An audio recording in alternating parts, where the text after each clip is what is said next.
মাস দেড়েক পর গতকাল বিকেলে দেখা হলো বয়স্ক ভদ্রলোকের সাথে। বয়স ওই 65, দেখে বোঝা যায় না, মনে হবে 54-55। নিজে থেকেই বললেন অনেকদিন পর দেখা। হেসে বললাম ঠিকই বলেছেন, এখন আর সকালে হাঁটতে যায় না, স্কুল থেকে ফিরে সন্ধ্যায় হাঁটতে যায়। আজ রবিবার বলে বিকেলে বেরিয়েছি। ভদ্রলোক বলেন আচ্ছা, ওই জন্য তোমাকে আর দেখতে পায় না। ভালোই হলো দেখা হয়ে, চলো একসাথেই হাঁটি। ভদ্রলোকের সাথে আগে কখনো কথা হয়নি, গতকালই প্রথমবার কথা। আগে মর্নিং ওয়াকে আমি যখন যেতাম উনি তখন হেঁটে ফিরতেন। প্রতিদিন দেখা হতে হতে এমন হয়ে গেল আমার সাথে দেখা হলে উনি হাসতেন আর আমিও হাসতাম। মুখ চেনা হয়ে গেলে যা হয় আর কি, মুখের হাসিটুকুতেই যেন কত কথা সারা হয়ে যেত। তবে গতকালের ব্যাপারটা একটু ব্যতিক্রম। হাঁটতে হাঁটতে জিজ্ঞেস করলাম আজ সকালে হাঁটতে যাননি? সকালেই যায়, তবে যেদিন সকালে যাওয়া হয় না সেদিন বিকেলেই হাঁটি। কিছু হোক বা না হোক আমাকে হাঁটতেই হবে। আমার তো ব্লাড সুগার আছে, 25 বছর ধরে এই হাঁটার অভ্যাস আমার। সুগার থাকলে তা হাঁটতেই হবে। তাছাড়া হাঁটার অভ্যেস করা ভালো, হাঁটার অনেক উপকারিতা আছে। হাঁটলে হার্ট ভালো থাকে। কথা বলতে বলতে হাঁটছি হাঁটছি মানে বেশ জোরেই হাঁটছি। উনিও কিন্তু আমার সাথে সমান তালেই হাঁটছেন।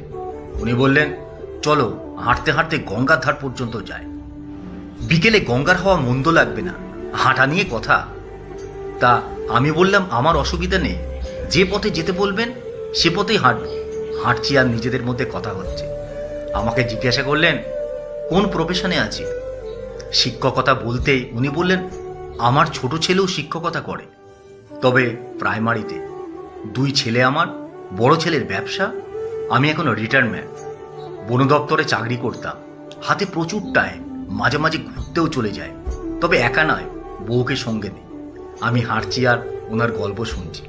হঠাৎ করেই থমকে দাঁড়িয়ে বললেন একটু দাঁড়িয়ে যাও, দোকানে ঢুকবো।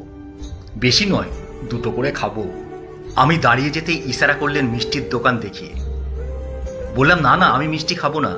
আরে ওরকম বলতে নেই, প্রথমবার তোমার সাথে আমার কথা হচ্ছে, একটু মিষ্টি মুখ করতে হবে।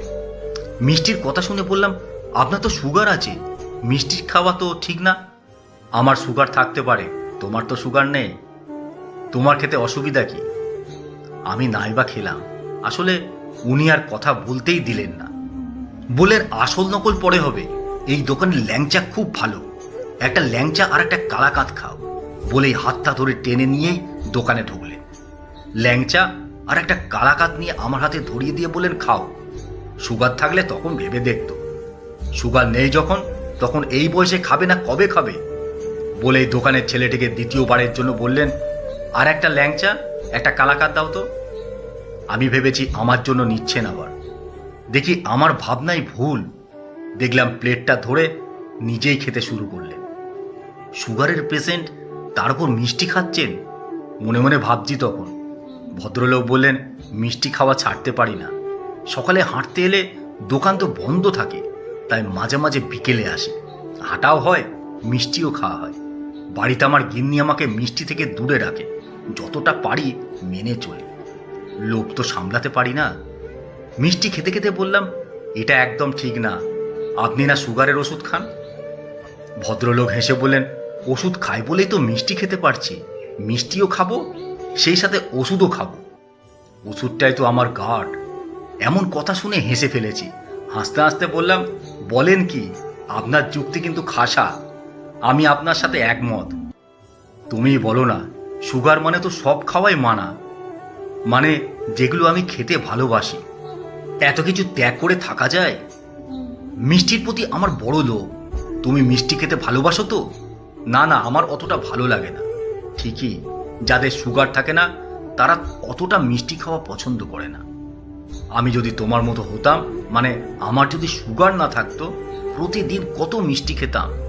চলো বাকিটা হেঁটে নিই, মিষ্টি খেয়েছি যখন, তখন আরও 10 মিনিট আমাকে বেশি হাঁটতে হবে আজ। বললাম চলুন তাহলে। মনে মনে ভাবছি মিষ্টির প্রতি আমারও দারুণ লোভ। সব জায়গায় সত্যি কথা বলতে আছে নাকি? যদি বলতাম আমাকে তো হ্যাংলা ভাবতো। তবে আমিও ওনার সাথে আরও 10-15 মিনিট বেশি হেঁটেছি, কারণ সুগার আমারও আছে। কলমে সরজিৎ ঘোষ।